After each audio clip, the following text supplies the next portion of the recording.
In today's video, we're going to look at how does the keto diet work for weight loss. Now, many people confuse the ketogenic diet with low-carb diets or paleo diets where you eat a lot of meat. However, there are considerable differences of which you should be aware. Keto versus low-carb. On a low-carb diet, you simply make random food choices that curb your carb intake arbitrarily. But since there's no real number, you might still be consuming too many carbs.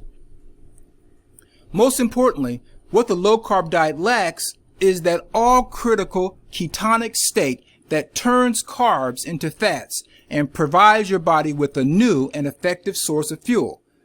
This can leave you very hungry and tired. Now, the ketogenic diet has a specific ratio of carbs to fats to protein. This manipulation is critical. And this is why the low-carb diet won't work as well for you, if at all. Keto versus paleo. Now, the paleo diet is also a low-carb diet. This is where you eat a lot of fat. The problem is the ketogenic diet is specifically a healing diet that is meant to benefit the body in many ways, and it helps to prevent diseases. The ketogenic diet. It helps improve your overall well-being, which the paleo diet does not, in addition to helping you lose weight. You'll have more energy during the day, and you'll feel satisfied and full, thereby reducing the cravings for unhealthy snacks. Now, the ketogenic diet is a scientifically proven method that balances your body's fat intake to help achieve optimal weight loss. By using fat instead of sugar as your primary source of energy, the keto diet induces a state called ketosis, which is achieved when your body stops receiving carbohydrates, excess carbohydrates, to turn into glucose to be used as your primary fuel source. Notice this: the fewer carbohydrates you consume, the more you force your body to burn fat for energy instead of storing it. This is important. This is why it is possible to lose so much weight so quickly on the keto diet. It counts carbohydrates instead of calories. You count carbohydrates, not calories, on the keto diet. Using fats as an additional source is what ketosis is all about. Now, when people feast on low-carb foods when they could, and then fast, let me start again. People often feast on low-carb foods when they can, and they fast when food was scarce. The ketogenic diet is a natural human state, which makes the ketogenic diet so powerful and successful. Weight loss results on the keto diet differs amongst individuals. It depends on your specific body composition. But your weight loss has been consistent. But weight loss has been a consistent result of people who've been on the keto diet. Now, the keto diet is known as the best weight loss diet as well as the healthiest. A 2017 study divided CrossFit training subjects into two groups, with both groups following the physical training, but only one group combined the ketogenic diet with the training. The results showed that those on the keto diet decreased their fat mass and their weight far more than the other group. The keto diet group showed an average of 3.5 kilos, which is about 7 pounds, of weight loss, 2.6% of body fat, and 2.83 kilos in fat mass, which is about 5 to 6 pounds. While the other group lost no weight whatsoever, no body fat or fat mass. Both groups showed similar athletic performance, though. In a 2012 study, it divided overweight children and adolescents into two groups, but one was put on a keto diet while the other was put on a low-carb diet. As in the other keto study, the children on the keto diet decreased their weight, fat mass, and lowered their insulin levels considerably more than the low-calorie group. Besides, more rapid weight loss is a decided advantage of the keto diet over the low calorie diet, and people can usually stick with the keto diet because mainly you don't get hungry, you don't feel like you're deprived. Now, a low calorie diet will help you lose weight, but you're going to constantly feel hungry and deprived. Isn't that what we've all been experiencing with these low calorie diets? Now, what is ketosis? Ketosis is a natural state that happens when you don't feed your body a lot of carbohydrates, and your body is then forced to look for other energy sources. Now, normally the body will first start looking for glucose for an energy source, then it will go to protein. But in keto, you provide enough protein where then it looks for the third source, which is fats. Now, you've undoubtedly experienced ketosis many times, like when you've missed a meal or you've been exhausted because of, exercising heavily.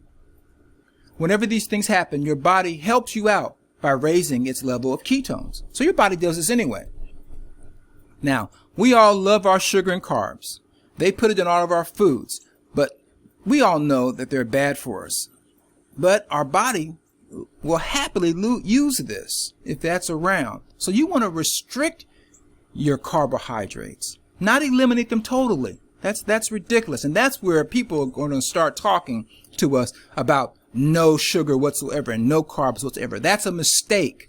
You want to restrict your carbs, and then as much as possible, eliminate the use of sugar as much as possible.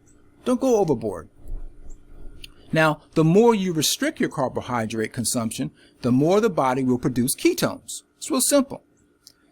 When we restrict the amount of carbohydrates that we eat, our body will still provide us with energy, but it turns to another source. And in this case, it's fat. And this is because our body is really thoughtful. Now, researchers have discovered that what most of us know about ketosis from people who were fasting, but thereby depriving themselves of all sources of energy. But after just 2 days of fasting, the body starts producing ketones as it breaks down the available protein and begins to use fat for fuel. So basically, you'll start going into ketosis after 2 days of restricting your carbohydrate consumption. And many people notice that on their keto strips that they use. Ketosis is a natural process. This is natural, guys. The body goes through when deprived of other sources of energy. One of the main reasons it's so beneficial is that ketones offer protection against diseases and damages that affect the body. Ketosis is a very healing state where your body is in an anti-inflammatory posture. So if you have inflammations, ketosis is excellent for treating inflammatory disorders. Now, planning your keto meals will depend largely on your goals. I recommend just keeping it really simple, of course. Keep it simple. Are you trying to lose weight? Or are you on the keto diet to eliminate the symptoms of some disease? Well, the average keto diet will consist of 4 meals per day, with a total of about 100 grams of protein, 25 to 50 grams of carbohydrates. I recommend normally under 20 if you're trying to lose weight, and then 140 to 160 grams of fat. And normally, I would have maybe 2 meals, really, because your appetite gets severely depressed. I mean, that's great for suppressing your appetite. The benefits of intermittent fasting, and this is what I was about to say, is that your appetite gets suppressed, and it makes it really easy to do something called intermittent fasting, where normally we fast, while we're sleeping, but in this case, you just continue the fast on until you get hungry. Now, what I would do is I go to bed about 12 o'clock, and I wouldn't eat till about 3 the next day, and I wasn't hungry. Then I would eat. And that would be my intermittent fast for, approximately about 16 hours. The reason why this is good, intermittent fasting is a deliberate deprivation of food that takes the concept a step further. This fasting time gives your body a chance to rest, and then that's when it rids itself of toxins as well. And it provides an extra boost. So this is something you do in addition. And the diet will help you with it because it will curb your appetite so well. But it gives you an extra boost to really just jumpstart the weight loss even more. For weight loss, the keto diet combined with intermittent fasting will help you reach your goals faster and easier. Thank you so much. And I'll see you on the next episode of Keeping Keto Simple. If you would like more information on how to keep keto simple, click on the links in the description. Thank you so much. Don't forget to subscribe and like, and hopefully I'll see you the next time.